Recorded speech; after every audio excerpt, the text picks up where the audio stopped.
Sayyidatuna Maryam mengatakan, coba aku adalah nasyan mansiyah. Apa arti nasyan mansiyah? Orang yang terlupakan. Coba aku dulu nggak ada gitu. Tapi kan beliau udah keburu terkenal sebagai waliullah perempuan. Atau kalau versi saya nabi yang sakti. Makanan belum dianterin udah ada duluan. Ya, itu kira-kira gimana? Ya, yang akhwat-akhwat ini tiba-tiba hamil gitu kan, ini repot. Repot pasti. Gimana Ibn Solihin? Ini belum nikah aja kepikiran ntar kalau saya nikah gimana cara kasih makan nih kan. Laki-lakinya gitu apalagi perempuan. Sama perempuan seperti Sayyidatuna Maryam mengalami hal yang sama. Jadi ada kegalauan di pikirannya. Tapi ketika disebut kadzaliki qala rabbuk, Maryam itu kalau udah disebut nama Allah, di hatinya ada keyakinan besar. Ya sudah. Walaupun nanti setelah itu, setelah dia tenang, pas hamil galau lagi. Jadi wali itu pasti bisa galau walaupun pernah mengalami kebahagiaan yang tinggi. Nah, ini kata kunci ya. Ini antum ketemu wali nih, terus dia ngeluh, aduh susah hidup, bisa dia begitu. Dia bisa begitu loh ntar. Ini Maryam kan udah hamil, terus ngomong tadi ngeluh kan. Coba kalau saya tidak ada, coba kalau saya terlupakan. Ya, ngeluh, beliau ngeluh, ya mengaduh-ngaduh. Tapi mengaduhnya kepada Allah sebenarnya, zahirnya kepada kita. Jadi mengaduh-aduh itu halal kalau antum i'tikadnya kepada Allah. Tapi kalau kepada murid, i'tikadnya kepada murid atau kepada teman atau kepada makhluk, itu jadi musyrik. Syiriknya khafi.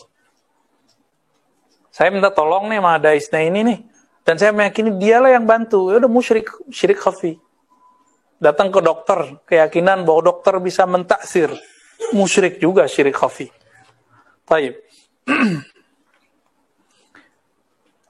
Wa sadaqat bi kalimati rabbiha wa kutubihi wa kanat minal qanitin. Wa saddaqat, ya, dan dia membenarkan kalimat Rabbnya dan kitab-kitabnya, wa kanat minal qanitin. Berarti Sayyidatuna Maryam dapat wahyu ilhami. Kita sebut saja istilahnya gitu ya. Jadi ada wahyu tasyri'i risalah, ada wahyu nubuwah, ada wahyu ilhami walayah, kewalian. Jadi kalau pakai jumhur ulama, Sayyidah Maryam sebagai wali. Berarti ini wahyu apa nih? Dan ini bukti kuat kalau saya memakai kalam jumhur nih, ngikutin antum nih. Ini saya ngalah aja ya. Antum kan meyakini Maryam bukan nabi, ya udah saya ngalah. Kita pakai pemahaman antum itu, i'tikad antum. Ini dalil kuat bahwa Jibril bisa datang kepada ghairin nabi, selain nabi. Hatta yaumul kiamah, sampai kiamat. Gitu, ya. Kok nggak ngasih tahu ke Zakaria? Sayyidina Zakaria nabi. Iya. Kok bisa langsung ke Maryam? Ya suka-suka Jibril dong, kan Allah yang jadi Jibril ini kan punya hak penuh dari Allah. Dan dia, kalau Allah bilang datang ke Maryam, dia nggak akan datang ke Zakaria. Makanya kalau ada Syiah Ghulat mengatakan, itu Jibril salah datang. Seharusnya ke Ali, datangnya ke Muhammad. Ya. Aduh, kacau itu ya. Saya konfirmasi ke teman saya yang Syiah. Ini teman saya Dejung Syiah dulu ya. Itu gimana tuh Syiah begitu? Itu bukan Syiah katanya, itu kafir. Jadi orang Syiah sendiri tidak mengaku itu sebagai Syiah. Jadi nggak mau dia aliran Sabaiyah, Kailaniyah, macam-macam tuh ya. Ya antum kalau nyebut Syiah yang mana nih? Ya. Ramai kalau bahas ini. Fa innaha lam tas'al ayatan ma busyirat. Coba lihat hebatnya Sayyidah Maryam. Maka beliau ini gelarnya Siddiqah. Di hadis Isra Mi'raj itu disebutkan beliau ini Siddiqah. Jadi di hadis yang bukan yang di Bukhari ya. Jadi Nabi Muhammad diperjalankan ke kuburan Sayyidah Maryam. Lalu Nabi Muhammad mencium raihah thayyibah. Ada aroma harum di sekitar itu. Nabi Muhammad nanya, ini bau dari mana nih wahai Jibril? Jibril mengatakan, itu Maryam As-Siddiqah. Gitu ngomongnya. Ya. Barangkali gitu riwayatnya kalau diringkas ya. Itu Maryam yang punya karakter siddiqah. Siddiqah ini beda dengan badawiyah. Siddiqah ini percaya tanpa perlu bukti keajaiban. Kalau Zakaria masih minta bukti kan? Benar nggak? Masih surat Maryam loh itu. Antum hafal nggak surat Maryam? Ya, itu yang mau punya anak tuh ya baca surat Maryam, keajaiban Allah. Nanti dikasih anak insyaallah. Ya. Saddaqat bi kalimati rabbiha. Dia percaya mentasdik dengan kalimah Allah Ta'ala. Berarti antum kalau sudah sampai derajat tasdik, nggak akan minta bukti. Bukti-bukti keajaib. Orang Badui itu kan minta bukti mulu. Yang saya pernah cerita, orang Badui minta pohon dipanggil. Nabi panggil nggak? Iya. Ya. Gimana coba? Kalau saya mau manggil seseorang, pakai namanya tuh pakai apa? Berarti Nabi manggil namanya tuh. Iya. Ada namanya. Coba antum manggil pakai nama pohon. Jawab enggak deh? Enggak jawab. Baik. Sayyidatuna Maryam dapat gelar siddiqah karena lam tas'al ayatan ala mubasyarat. Enggak minta bukti. Ya. Kalau anak-anak pesantren, orang kampus, atau sekarang kan kajian hijrah kan mana dalilnya. Ya. Ini prosesnya belum sampai ke siddiqah. Belum sampai ke, tapi masih pencarian. Boleh nggak? Ya boleh. Kan sahabat Nabi ada yang siddiq Abu Bakar. Ada yang prosesnya pakai dalil. Ada yang prosesnya, ada dalilnya yang berkelas, akliyah. Itu berkelas tuh. Kalau masuk Islam pakai dalil akliyah, dia akan jadi ulama. Kalau masuk Islam pakai kesaktian, ya mungkin nanti jadi ahli ruqyah, jadi dukun, jadi itu kok bisa ngobatin, ahli kesaktian, ya mungkin, wallahu alam ya. Seperti orang Badui itu. Taib. Alaysa qad wajadat rizqan faqalat huwa min indillah. Ya. Karena sebelumnya dia ketika dapat rezeki dia mengatakan ini dari sisi Allah. Gitu. Sedangkan Zakaria, Sayyidina Zakaria masih minta bukti. Aina anna laki haza. Padahal dia langsung, oh ini pasti dari Allah kan gitu. Ini bukti bahwa para nabi itu ma'rifatullahnya juga berjenjang-jenjang. Maka para wali juga sama. Ada wali yang jenjangnya di sini, ada yang jenjang di mana. Tapi satu jenjang dengan jenjang yang lain itu bisa lama loh ya. Bisa lama fasenya. Kan bisa? Saya lupa pakai jam ya. Alaysa qad wajadat syai'an la yu'raf fid dunya fi dzalikal waqt. Dia telah mendapatkan, bukankah dia menemukan sesuatu yang tidak ada di dunia pada saat itu? Faqihatas sayfi fisyita. Buah yang seharusnya di musim saif dia dapatkan di musim syita. Apa arti saif? Musim panas. Syita musim dingin. Tapi kalau Indonesia mah enak ya. Indonesia gimana? Pisang contohnya. Perlu ada musim-musim nggak? Yang ada paling rambutan ya. Durian nggak ada. Antum pergi ke Medan, wah itu enak ya. Ada tempat ucok uduren ya. Waduh, masya Allah. Kullu yaum. Antum mau hari apa aja ada di situ. Ayo kita ke Medan yuk. Biasanya kalau udah umurannya naik dikit, nggak terlalu minat sama durian. Kecuali atu dua, gitu. Ya kolesterol. Fakana yakunu dzalika mumkinan ay yakuna syaitan yahmilu ilaiha sariqatan. Bisa aja setan jin bawa, ya kan? Min indil adamiyin, kan bisa. Kejadian Syekh Yasin Al-Fadani didatangi sama dukun Indonesia, tapi soleh. Uskun, Ustaz dukun. Bawa mangkok, terus lihat nih Syekh Yasin, saya bisa mendatangkan emas. Nggak perlu pakai duit. Buka. Ada di situ berlian segala macam. Syekh Yasin dikira nggak ngerti ilmu begituan. Ya, Syekh Yasin sebelum jadi hadis kan waktu remajanya udah mengalami semua riyadhah ilmu hikmah. Jadi Khazinatul Asrar lewat, ya. Syamsul Ma'arif lewat. Torikot apa aja udah beliau 66 torikotnya yang tertulis, yang nggak tertulis banyak. Jadi saat itu berpindah, beliau lihat, set, lihat. Akhirnya Syekh Kiai Marwazi cerita sama kita, ya, Kuningan Jakarta. Apa kata beliau? Syekh Yasin ngomong, ente sekarang lihat ke bawah ada toko udah kehilangan berlian emas. Tuh di sono, ditunjuk sama beliau. Turunlah muridnya.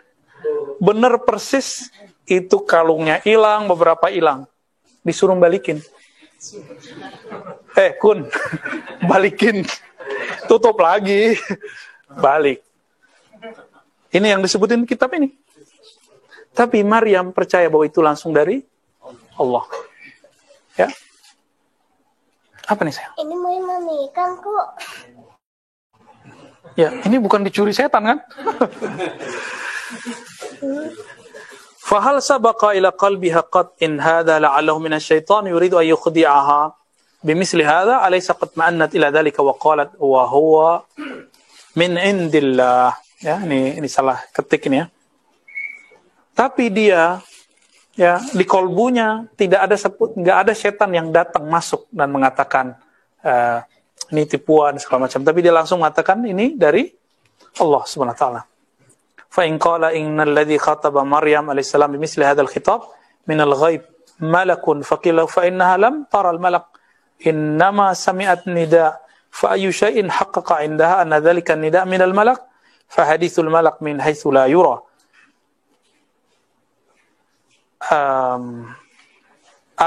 Aba'uda am kalamullah ala qalbi al-'abdi idza ulqiya ilayhi hadithan wa qawlu Daud ibni alaihi salam ya bunayya ma ahla syai' wa ma abdara syai' wa ma alyana syai'.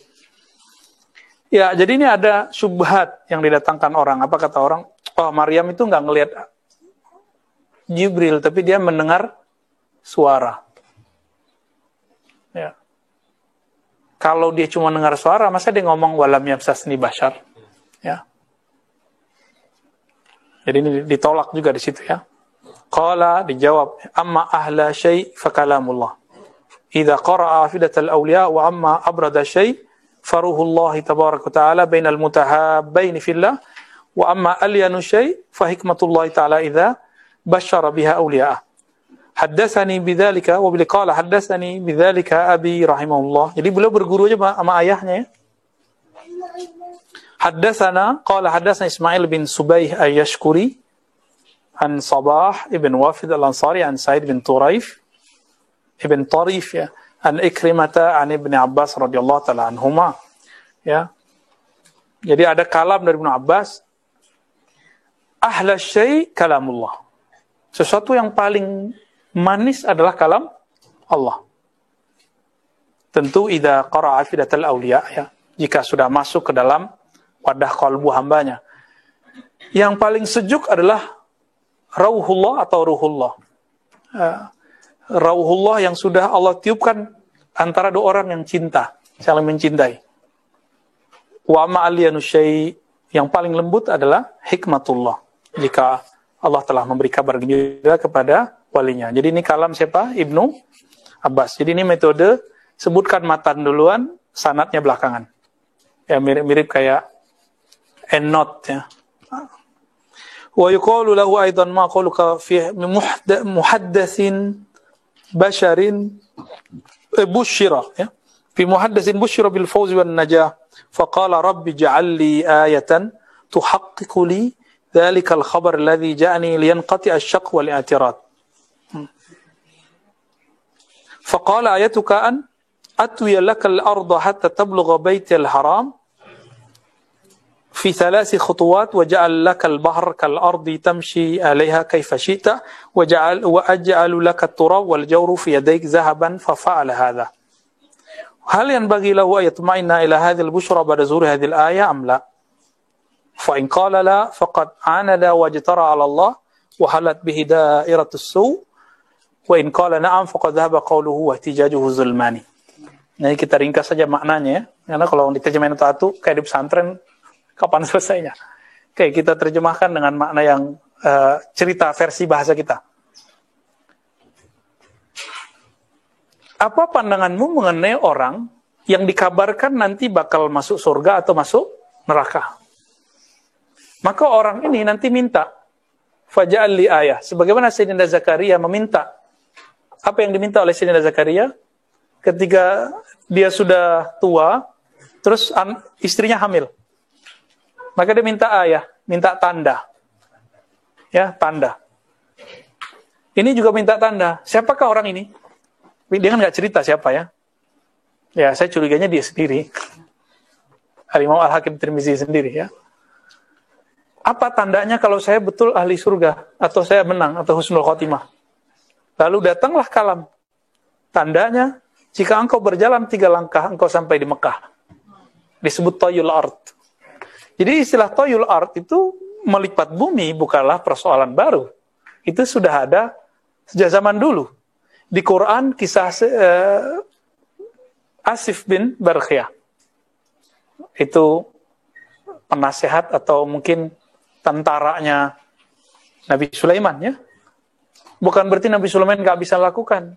Kan nggak level seorang raja mindah-mindahin. Raja. Maka dia butuh pelayan. Maka Asif ini pelayan Nabi Sulaiman.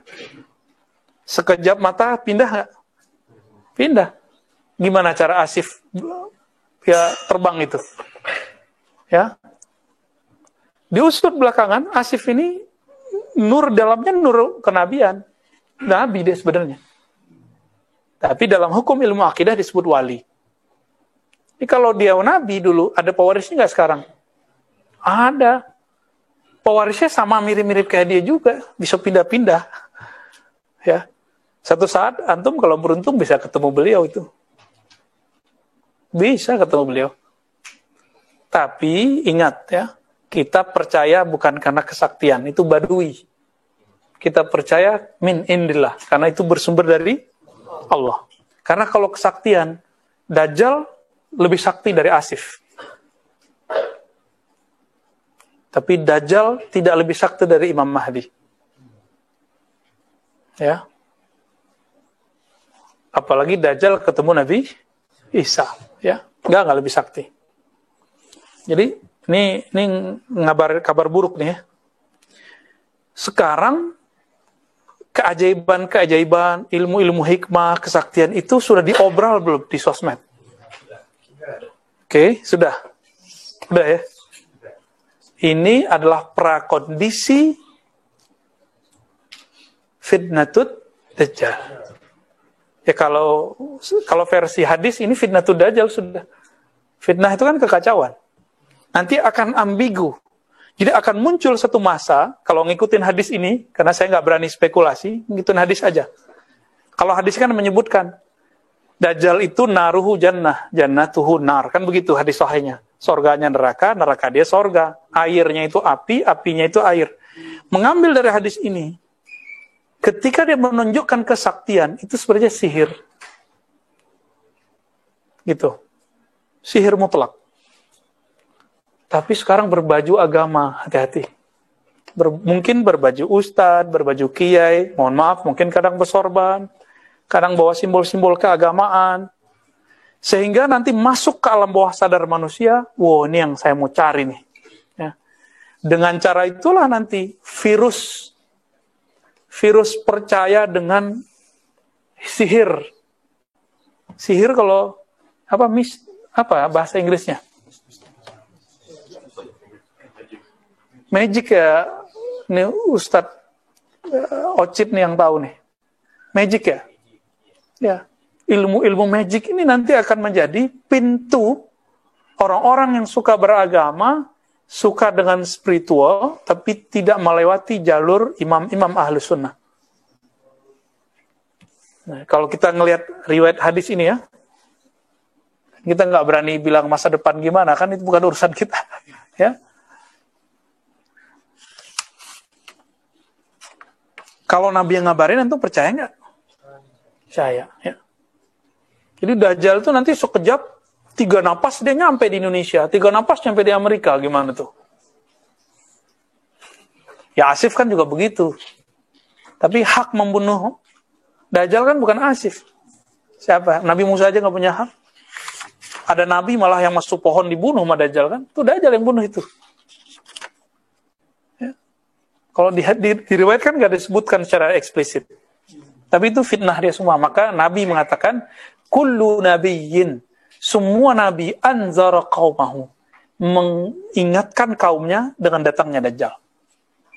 Nah, salah satu virus Dajjal itu adalah Dajjalul Magic. Jadi saya wanti-wanti dari sekarang teman-teman, jangan hobi sama ilmu begituan. Udah, selesai kita ada di situ. Ilmu itu nanti dapat antum. Karena dari Allah kan karomah itu artinya kemurahan Allah, nggak perlu dipelajari. Anugerah nanti dikasih semua. Ya. Tasdik aja. Kuncinya semuanya di basmalah. Semua kuncinya basmalah. Asif itu kuncinya di basmalah. Nabi Muhammad ya, punya murid namanya Khalid ibnul Walid. Minum racun yang kalau diminum dalam waktu yang tercepat sekejap langsung mati. Mati nggak? Enggak. Nggak mati dia. Sakti gitu. Cukup dengan basmalah. Ya. ولا ينكر هذا إلا حاسد لنعم الله وتقديره محب الدنيا كاتم للمحبة مظهر للزهو معجب بنفسه. Kan gawat nih. Jadi orang-orang nggak percaya dengan walayah, terus bilang di dongeng. Kalau versi saya 2, jahilun, orang nggak ngerti. Kalau versi beliau ini lebih kencang lagi, hasidun, orang hasad, dia nggak punya ilmunya, maka dia iri gitu. Hasad terhadap orang yang dapat nikmat ini. Ya. Lini amillahi wa taqdirih, terhadap nikmat Allah dan takdirnya. Ya, muhibbun lidunya. Orang nih cinta dunia. Katimul lil mahabbah, ya, takut nanti pasarnya, lapaknya hilang. Mu'ajibun binafsih, ya. Dia lebih takjub dengan dirinya, menampilkan kelebihan-kelebihan dirinya. وقد سطرت نفسه المخادعة له هذه الأشياء فهو لا يراها من نفسه ويحسب أنه يذب عن الحق بقوله وغيظه في صدره يتلظى. Dia ngira dia marah-marah dalam bab walaya, dia kira dia tegur-tegur ustaz yang ngomong kewalian, dia kira kemarahannya itu adalah membela kebenaran. Yazubbu anil haq. Tapi ternyata dia iri sebenarnya. Dan antum lihat aja sekarang. Ya. Ada seorang ulama ngomong tentang ketemu Allah aja dibully ya. Ya, dibully aja. Tapi karena kita cinta dengan mereka para habaib kan yang bertengkar, ya udahlah kita serahin ke mereka aja deh. Tapi kalau selain habaib ya kita bantai habis-habisan ntar. Ya. Wala ya'lam anna hadha ghaizul ghaira wal hasad wa annahu laysa al-bijudi ila hadha fa huwa yaghtazu wa yahnaq sampai akhir ya. Maka ada kalam dari Allah dalam riwayat Israiliyat, ya Musa la tahsadin nas ala ma ataituhum min fadli fa innal hasida aduwwun li ni'mati sakhitun li amri mudadun li qada'i. Wahai Musa, janganlah iri terhadap orang-orang yang aku berikan kelebihan-kelebihan dariku. Siapa itu? Sayyidina Khidir. Kenapa orang hasad itu musuh nikmat Allah? Sakhitun li amri, dia akan merendahkan urusanku, perintahku, mudadun li qada'i. Ya, orang ini akan menentang qada'ku, ya. Benar ya? Masa enggak? Jadi saya nih meyakini bahwa rezeki saya diambil sama teman saya. Itu berarti menuduh Allah, bukan?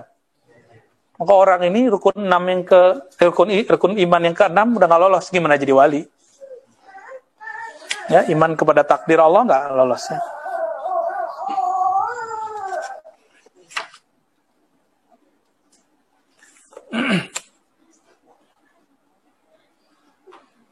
Oke, ya kira-kira ke bawahnya sudah tidak terlalu hanya pengulangan ya.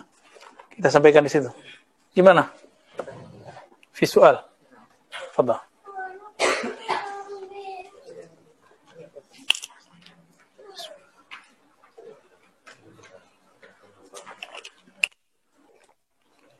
Cari yang relevan aja ya. Pertanyaan yang mukarrarat nggak usah. Ada yang jawab dari Assalamualaikum, dia ingin bertanya, bagaimana dengan kolbu manusia jika dia wafat? Apakah kolbu wafat bersama jasad? Apakah ruh memiliki kolbu? Ini kalau kita jelasin ya. Kalau kolbu orang wafat, kolbunya ikut wafat nggak? Ikut wafat dong. Tapi kolbu apa sih? Ini perkembangan pengetahuan ilmu ma'rifatullah itu berkembang. Masa Imam Ghazali, akal, nafs, kolbu, ruh dianggap sama. Disebut latifah rabbaniyah. Nih, antum ingat-ingat. Itu versi Imam Ghazali. Ternyata datang Imam Ibn Arabi, dikembangkan lagi. Oh, ada yang belum keungkap oleh Imam Ghazali, karena ilmu Allah kan luas. Ya. Nafs beda, akal beda, kolbu beda, apalagi ruh. Oke. Gimana cara memisahnya? Bagi dua aja. Oke, satu kanan, satu kiri. Zahir, batin. Antum nih, ini makhluk nggak sih? Benar? Iya. Atau patung? Zahirnya saya, kita semua, antum ini, apa? Nafs dan akal. Itu zahirnya kita. Akal berkaitan dengan otak, nafs dengan tubuh fisik. Akal, jadi ada akalnya nafs, ada akalnya kolbu, itu lain-lain gitar. Ya. Ada sisi batin kita, jadi kita punya sisi lain dalam diri. Kalau nafs pengennya ngerendah-rendah, ya, pengennya makan, minum, seks, tidur, itu aja pengennya. Jadi mau kiai, mau ustadz, mau wali, kalau masih makan, minum, pasti dia punya keinginan seksual. Kita semua ini. Jadi kalau satu saat kita keliru, khilaf, ya, itu manusiawi sebenarnya. Tinggal dia mau kembali memperbaiki nggak kepada Allah Subhanahu wa Ta'ala. Kenapa? Emang sisi ini ada kok. Antum yang sok suci aja yang kemudian bilang itu nggak terjadi. Ya. Ada sisi lain. Apa sisi lain? Kolbu dan ruh. Kolbu dan ruh. Antara nafs dan akal ini ada koneksi. Antara kolbu dan ruh itu juga ada koneksi dan panjang sekali. Gitu. Ya. Si kolbu ini dia punya lagi dalamnya. Apa dalamnya kolbu? Fuad. Jadi kalau disebut istilahnya, jika orang meninggal, kolbunya kemana? Ya ke bawah, ke ruhnya. Ke bawah ke ruhnya. Karena itu menjadi perangkat ruh. Oke? Yang batin kan kembali kepada Allah. Allah kan maha batin. Kembali kepada Allah. Ya, huwal zahiru, wal awal wal akhir wal zahir wal batin. Gimana? Terjawab apa belum? Udah sih kayaknya kayak ngomong lagi. Iya deh.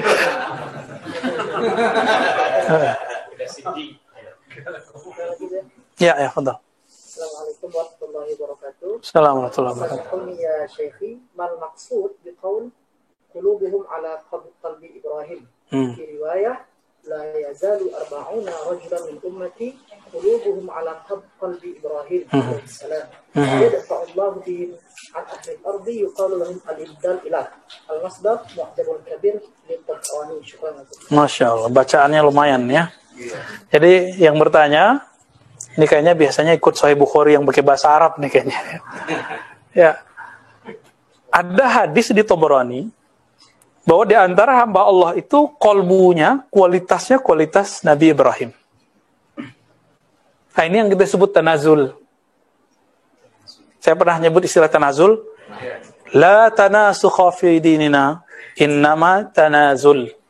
Tidak ada reinkarnasi dalam ajaran agama kita, yang ada cuma tanazul. Ya.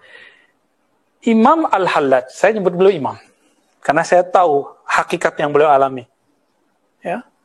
Beliau terlalu vulgar di zaman itu. Jadi dia ketemu muridnya, dia bilang, anta Nuh, anta Musa, anta Isa gitu.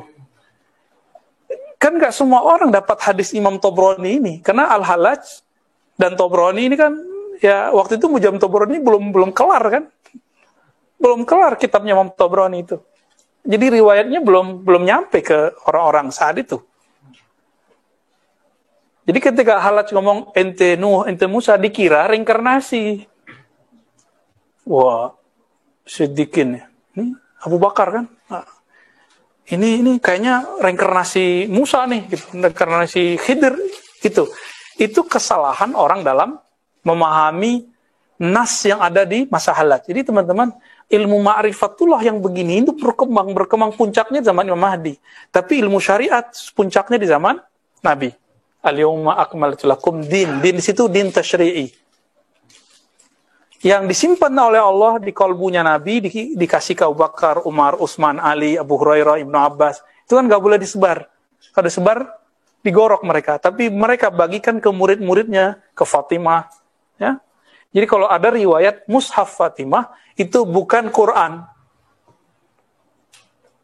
Tapi al-hawadis allati satakun. Begitu riwayat yang sahihnya. Kejadian yang akan terjadi. Jadi Sayyidah Fatimah itu sudah dikabarkan ahwal-ahwal kejadian yang sekarang terjadi pada para habaib. Itu yang disebut Mushaf Fatimah. Itu bagian dari warasah nubuah. Habaib sekarang bertengkar, habaib sekarang islah, habaib sekarang ada yang terjun ke politik, ada yang dibully, ada yang majzub. Itu udah semuanya dalam mushafnya Fatimah. Itu maknanya, bukan mushaf Quran yang lain. Enggak, itu keliru ya. Itu riwayatnya keliru. Jadi maksud hadis Imam Tabarani tadi dalam kitab Al-Mu'jam beliau, ada wali yang kolbunya kualitasnya kolbu Nabi Ibrahim, itulah tanasuh. Spirit Nabi Ibrahim dinisbatkan kepadanya. Ada yang dinisbatkan Nabi Isa. Ya berapa jumlah Nabi semua? 124.000 ya. Begitu nanti. Jumlah wali nanti segitu. Jumlah wali loh ya. Tapi kan di antara wali itu ada yang jadi Rasul 313. Sama antara ada yang jadi Kutub 313. Ada yang jadi Al-Ghaus, Al-Azam, Al-Akbar, Khatmul Aulia berapa? 25. Sama, sebagaimana jumlah para nabi 20. Persis sama, nggak jauh-jauh beda. Kan warisan. Maka yang diwarisi ya sama. Maka khilafah batinah, ruhaniyah, para nabi-nabi terdahulu diturunkan kepada para wali. Bukan hanya kepada para habaib. Jadi ini mohon maaf nih. Kalau antum ada yang habaib, jangan sedih dulu. Walaupun kami bukan terlahir sebagai habaib, antum sebagai habaib, kewajiban kita menemukan ma'rifat ini sama. Sama kok, kan basyarun. Cuma kami ini wajib mencintai antum, karena di darah antum pada darah Rasulullah SAW. Itu aja bedanya. Karena ada pencirian di dalam fisik. Tapi batin kan masih menemukan lagi. Dan dalam bab itu kita sama. Nah, Al-Habib Ar-Ruhani Al-Hakiki ini yang mesti dicari. Itulah yang dikatakan wa ma khalaqtul jinna wal insa illa liya'budun. Ya'budun itu ya'rifun. Nah, yang bisa ya'rifullah itulah Al-Habib Al-Hakiki. Itulah pewaris Nabi. Kalau pewaris keluarga bukan. Berarti dia keluarga batin, bukan keluarga zahir. Dan beruntungnya habaib ini, kalau zahirnya sudah habaib, batinnya juga kenal Allah. Ketinggalan kita. Ya, mereka udah dapat darajah yang lebih tinggi. Dan kita nggak boleh iri loh ya. Kan nggak boleh iri, itu suka-suka Allah yang mau ngasih. Gitu. Dan justru kita bersyukur kalau ada habaib di satu negeri. Insya Allah nggak kiamat lah. Ya. Tapi bencana sih ada. Ya. Kadang-kadang mereka sendiri asbabnya. Karena mereka ujian buat kita juga.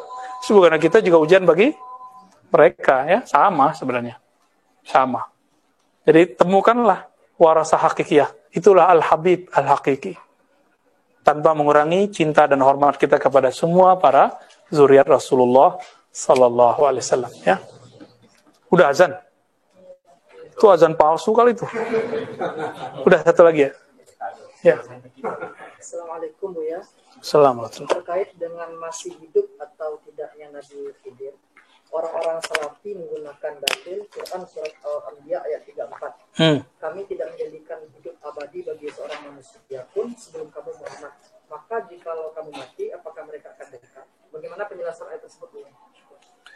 Ya, setiap yang umum kan ada khususnya. Setiap kaidah ada mustasnayatnya. Ya. Ayat itu kan dipakai oleh Imam Ibnul Jauzi dalam kitabnya tentang kematian Nabi Khidir. Dibantah balik sama Al-Imam Al-Arif Billah Ibnu Athaillah, dan itu dimasukkan dalam kitab Lataiful Minan. Nanti silakan antum yang bisa baca kitab Lataiful Minan, beliau jawab di situ. Ayat ini kemudian dibantah semuanya, dibantah semua. Ya. Sudah azan, jadi kita cukupkan dulu. Ya, Lataiful Minan di Ibnu Athaillah Sekandari. Nasallallahu alaihi wa sallam wa li walidina wa li masyayikhina wa li sairil muslimin wal muslimat walhamdulillahi rabbil alamin.